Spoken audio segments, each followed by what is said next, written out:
Hey everybody, this is 7.2, Day 2, Part 1. So we're going to continue working with those exponent properties and the radical properties like we did yesterday, and today the focus is more on the radicals. So first I want to talk a little bit about what it looks like if you're trying to add some like terms with radicals. So quick review, like terms. Two things that have the same variable with the same exponent. So for example, x and 2x would be like terms.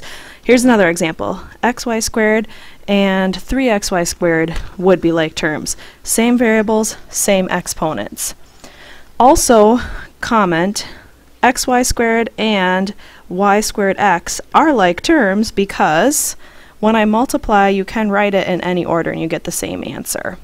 For radicals, like radicals, have the same index and radicand. The radicand is the number underneath the radical.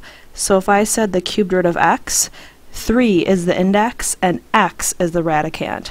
Alright, so to make like radicals, the cubed root of x would be a like radical term with something such as 2 cubed roots of x.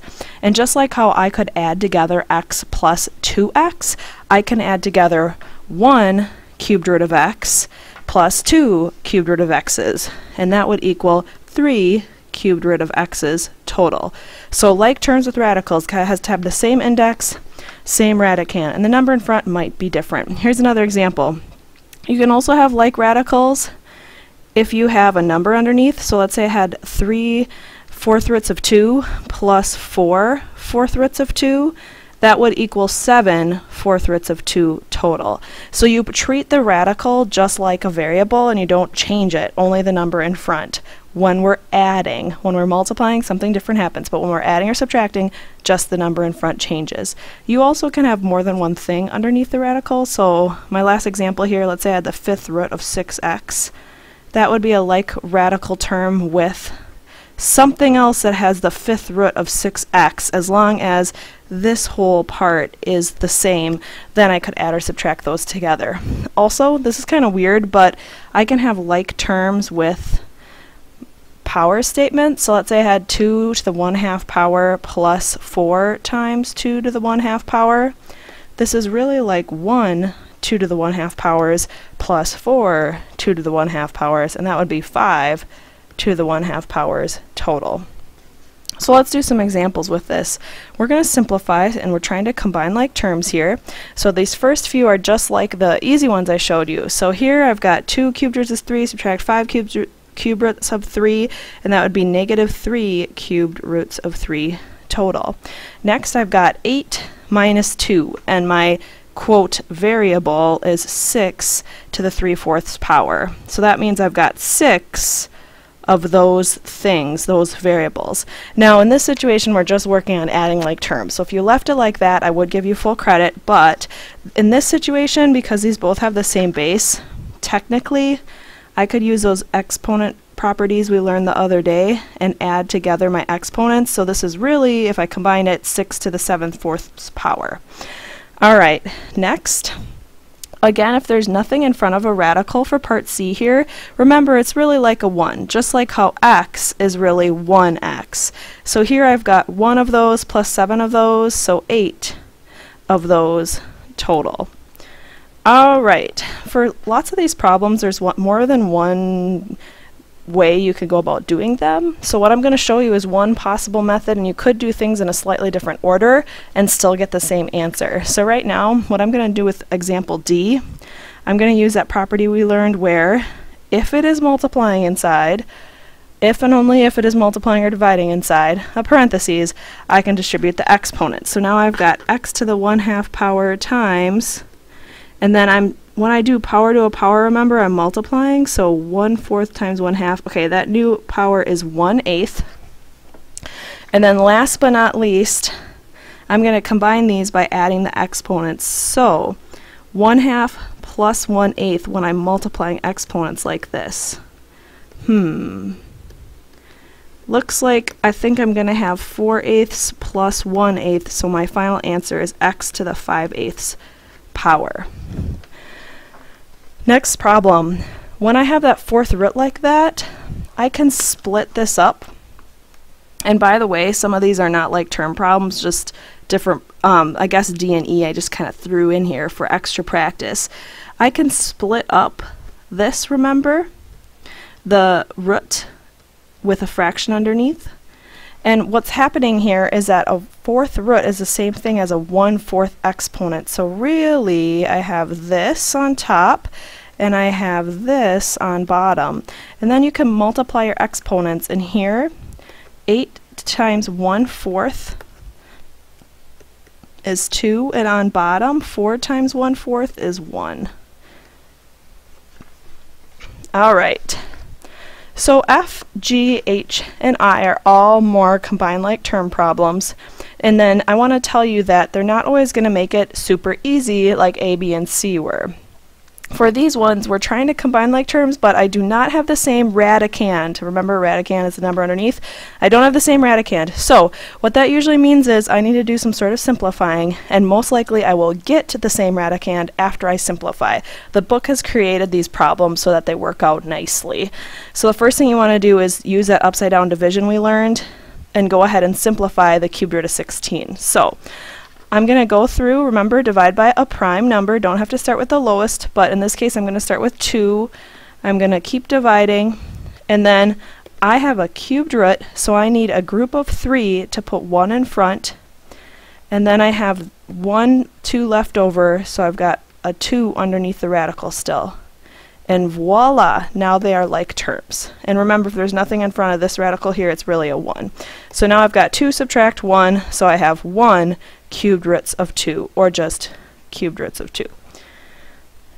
G is kind of another easy one, actually. Again, just remember, if there's nothing in front, it's like a -1. -1 plus 7 is 6/8 roots of x. All right, H is another problem where we're going to have to do some work. Why don't you pause the video and give it a try? If you're unpausing right now, you should have gotten the cubed root of 625 is 5 cubed roots of 5, and so your final answer for this one is 4 cubed roots of 5. Why don't you try I as well? Pause and try I. Okay, your final answer should be -3gh to the 1/4, and just, they're trying to trick you again, but this entire thing is the quote variable, so all I worry about is 3 subtract 6, and then that variable just stays as is. Alright, this next part, we're going to do some simplifying with radicals, with exponents underneath different index numbers for our radical. And so this is a little tricky, so pay close attention and write down some questions that you might have that you want to ask me after watching this. Alright, so here's an example. Let's suppose that I'm trying to simplify the square root of x to the 5th. Basically, we want to pull out any variables that we can. So I just want to remind you back to, let's say I had the square root of 27. We split that into the square root of 9 times 3, but really we split that into the square root of 3 squared because the square root and the square cancel each other, if you remember. Same thing applies if I have variables underneath. So here's what I mean. I want to rewrite x to the 5th so that I have groups that are going to cancel out the square root. And to cancel out a square root, you need a group of 2. So when I think about the number 5, there's 2 groups of 2, and then there's 1 group of 1 left over. And what's happening here is that, remember our property, these can all split up, so it's really like the square root of x squared times the square root of x squared times the square root of x to the 1st. And again, the reason I do that is because the square root and the square are going to cancel each other. So now I've got x times the square root of x, and really that is x squared square root of x, and that is my final simplified answer. Let me show you one with a different index. Now I've got the cubed root of x to the 6. So now, because it's a cubed root, in order to cancel out a cubed root, I need a group of 3. So I want to rewrite 6, x to the 6, so it has groups of 3. And when I'm doing this, I'm thinking adding, because remember, when I multiply the bases, actually you add the exponents. Okay, so x to the 6 is the same thing as x cubed times x cubed. And when I do that, again, I wanted to write it that way so that the cube undoes the cubed root.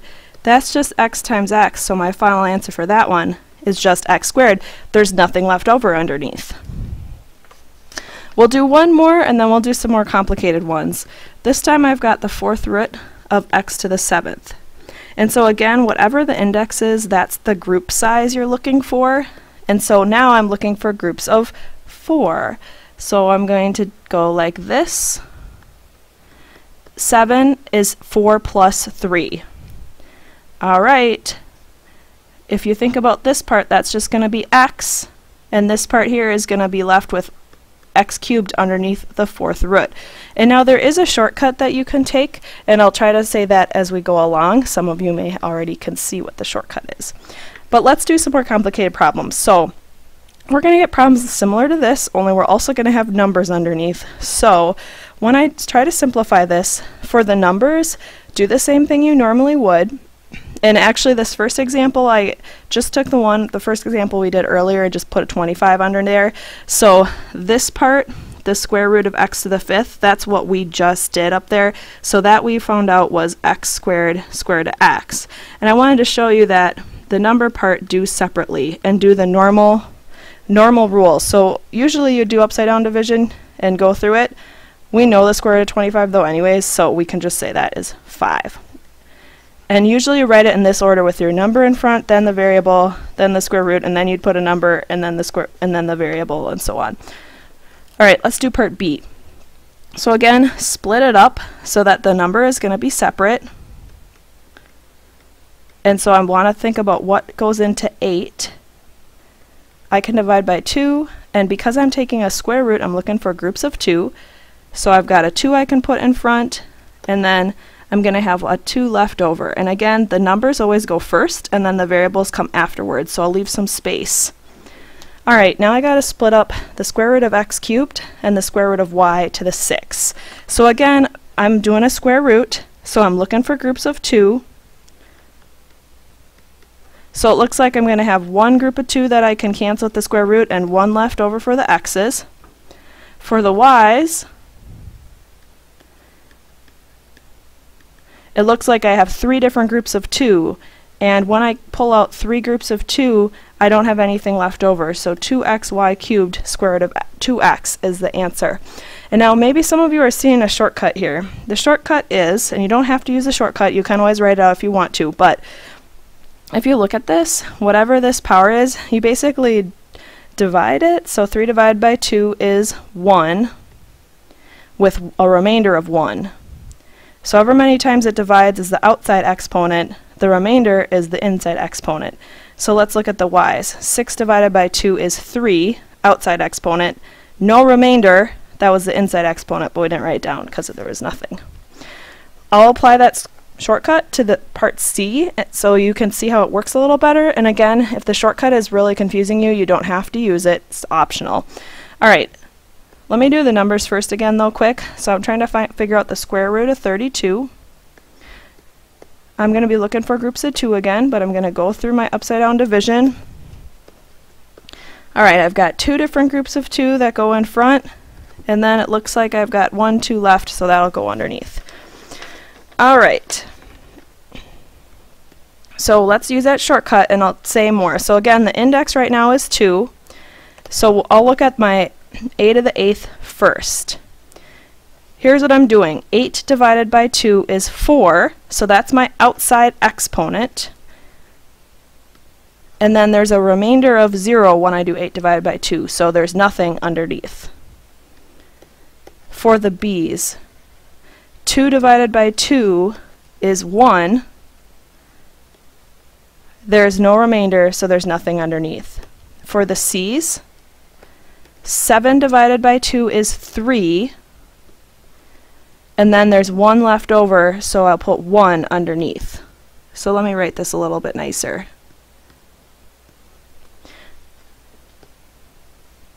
And now, if that didn't really make sense to you, just pause the video and try doing it the long way where you write it out, and you should get the same answer. As soon as you have all that down, flip to the back, and then we're going to go to the second video for this section. Hey everybody, this is 7.2, Day 2, Part 2. So in this section of our lesson, we're going to spend some more time doing different types of simplifying, and then we're going to also learn how to rationalize a denominator. So first of all, just continuing with the simplifying. Remember, when I have a fraction underneath a radical, I can split this up and turn it into the fourth root of x to the fourth divided by the fourth root of y to the eighth. And now I can use the properties we learned on the previous page. So on top, the fourth root and the power of 4 just cancel each other. And on bottom, in my mind, I'm thinking 8 divided by 4, which gives me a power of 2. So x over y squared is my final answer. Problem E is going back to some simplifying with radicals. So this is a problem where I want to simplify. It just looks complicated because I have some fractions going on. So here's what I'm thinking first of all. 6 divided by 2 is 3, all right? Then I'm going to right away take care of this z down here. Z to the negative fifth. So that's going to move that to the top. Now I'm going to think about my x's, and notice I have x to the first on top, x to the 1/3 on bottom. I put that 1 there, but we all know if there's no exponent, it's like x to the first. So in my mind, I'm thinking top power subtract bottom power, and 1 subtract 1/3 is 2/3. So x to the 2/3 power.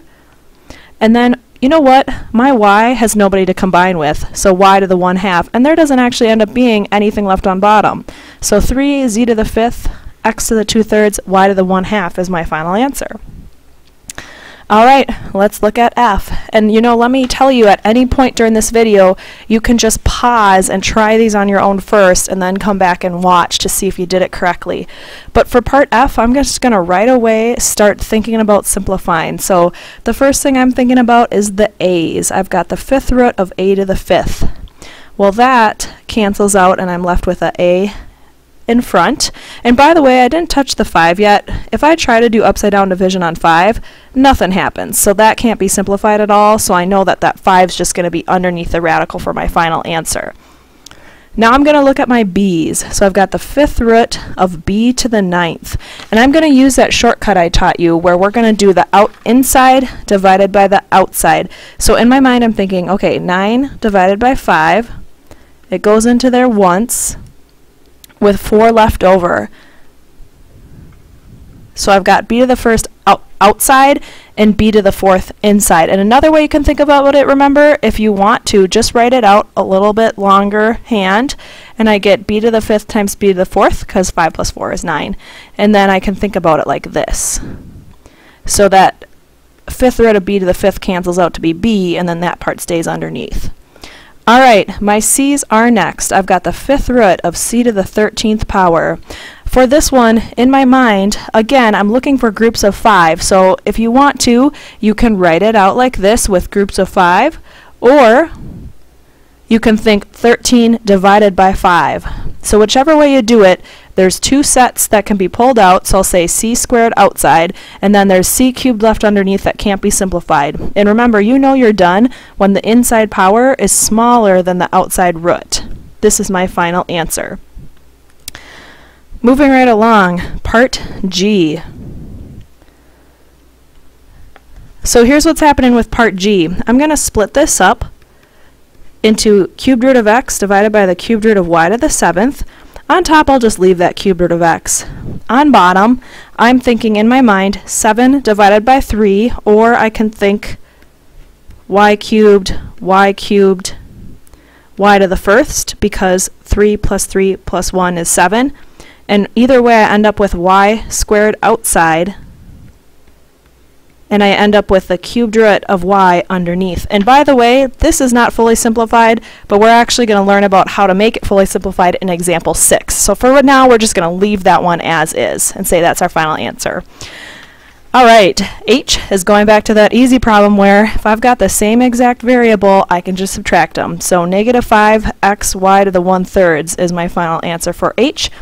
And for I look at this and it does not have the same variable.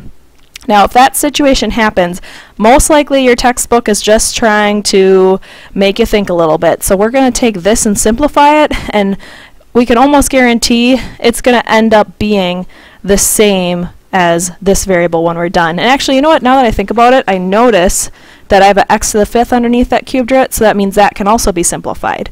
Alright, so let's do this part first. So the 5 stays underneath, and then I have the cubed root of x to the 5th. So I'm thinking 5 divided by 3. It goes in there once, so I pull x to the 1st outside, and then I've got x squared left. That 3 was just still there from before. And now for this other problem, I'm going to think upside down division on 40. I'm going ahead and dividing away. I end up with 2 square root of 10 for that. So there's a 2 outside now, and that x is just there. That's not x cubed, that little 3 is going with the cubed root here. So now I've got 10 left over underneath, because 2 times 5 is 10, and then the cubed root of x squared, I can't simplify that because 2 is a smaller number than 3. And now this is kind of confusing, but notice what happened was this part is the same variable. Actually, it was supposed to be. I must have done something wrong. Oh, you know what I did wrong? Because it's a cubed root, I was supposed to be looking for groups of 3. Sorry, class. Because I looked for a group of 3, I only had 5 left over. Alright, anyways, now I've got the same variable underneath, and notice that this part right here also is the same. I've got 3x and I've got an x here. So now I can think, okay, I've got 3x of those things, subtract 2x of those things, so that is 1x of the cubed root of 5x squared. Kind of crazy, but that's my final answer. Alright. We're to our final part of section 7.2 finally, and this is about rationalizing a denominator. So to start off with, I want to do a review from Geometry 2. You've learned this before. A regular simplifying or getting rid of a denominator that's a radical. Basically, I don't want that to be there for it to be fully simplified. What I'm going to do is I'm going to multiply by the square root of 2 over square root of 2. And that is legal because the square root of 2 over square root of 2 is equal to 1.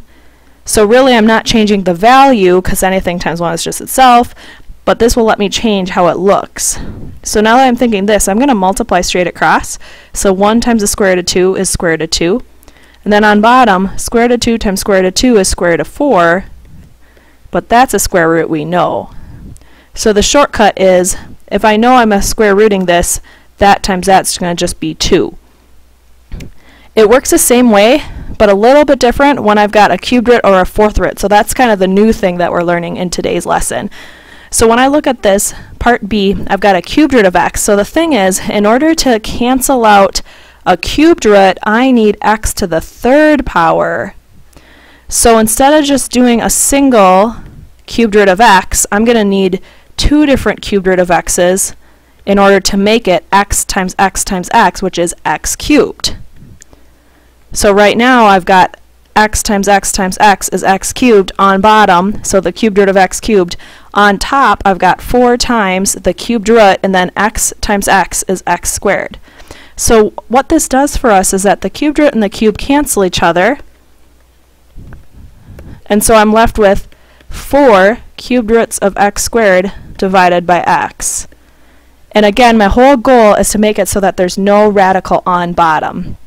Now, as a shortcut to this right here, I'm going to show you with example C. If I know I need 2 more of that thing to cancel out the cubed root, like if you look at C, it's again a cubed root, so I need 3 5s multiplied together in order to cancel out the root. So if I know that's the case, I can kind of make a little shortcut for myself, and I'm going to multiply by them together under the same parentheses, or not the same parentheses, the same radical. That way I don't have to write as much. And I didn't have to say 5 times 5, I could have said 5 squared. I'm just trying to simplify it for you this first time you're learning it. Alright, from what I learned before, remember, 5 times 5 times 5 is 5 cubed. I know that that's going to cancel out and just be 5, so let's just say that right away. And then on top, 2 times 5 times 5 is 25 times 2, which is 50. And we would simplify that cubed root of 50 if we could. Turns out being that the cubed root of 50 can't be simplified because there's nothing that I could pull out that's a group of 3. If you really want a challenge, pause the video and try D and E and F at this time. Otherwise, just keep listening. Okay, when I look at D, What's happening here is that, again, I can split up. If I've got a fraction underneath a radical, you can split it up until top and bottom. So actually that's kind of nice because the cubed root of x cubed just becomes x. And now notice on bottom, remember how I said you need to have y cubed or something cubed to cancel out a cube root? I already have y squared, so this time I only need one more y in order to make it y cubed. So this time I just need to multiply by a single cubed root of y. I don't need to do two of them because I just need 3 y's total. I don't want 4 y's total. Alright, so on top I got x times the cubed root of y, and on bottom, so the reason I did that is if I wrote it all out, I got 3 y's multiplied together, which is y cubed. So the cubed root and the cube cancel each other, and I just am left with y on bottom. So my point here is that it's best if you try to simplify as much as possible first, then rationalize. So right now, I don't want to start right away by multiplying through by this. I want to simplify it first to make my life easier. So first I'm thinking, okay, cubed root of now I'm doing square roots again. So square root of 9 is 3. Square root of x squared is x.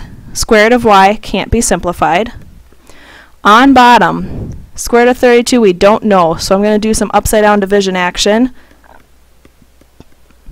I end up with 2 groups of 2 and 2 left over. So 2 times 2 outside, and then 2 left underneath. For the z cubed, I've got the square root of z cubed. So that ends up being a z outside and a z left over. Okay, once I've gotten to this stage where it's as simplified as I can make it, that is when you want to rationalize it. That will make your life easier later. So now I'm at this point where I can't simplify anything else on bottom, and so I know it's a square root, so I only need one more of them to make it cancel. I'm going to just multiply then the top and bottom by the square root of 2z. Now this is a little weird, but notice, remember, the stuff outside stays outside, and the stuff underneath can be multiplied together. So on top, I can multiply together that y and that 2z. And let's just think critically for a second here. I know that 4z is there. That just carries over from before. But what happens with this part is the question. So here's what I'm thinking in my mind. Just quick side note. 2 times 2 is 4. Z times z is z squared. Okay, square root of 4 is 2. Square root of z squared is z. So that whole part simplifies to 2z. So you could have just done that one step if you wanted, but now I'm seeing 4 times 2 is 8. Z times z is z squared, and the top part I haven't changed. So that is my final answer. Alright, part F lets us really think critically about how many of a number we need in order to cancel out a root. And this time, see, I've got a 7th root. And you always go off the bottom root because that's the one we're trying to cancel out. For a 7th root to cancel, I need something to the 7th. So right now in my mind, I'm thinking, okay, what power of x do I need to put here to make it so it's x to the 7th? And I currently have x to the 4th, so I need 3 more basically. So I'm going to multiply the top and bottom by x cubed. Now, math fact for you, you cannot multiply together radicals if they do not have the same root number.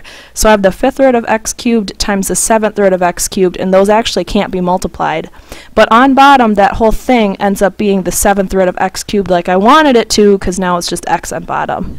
And that's it. This is a very tricky section, so we're going to work a lot during class, but I'm sure you'll have questions for me. Make sure you write them down on your sheet, and we'll talk about this thoroughly when we get to class. Thanks, guys.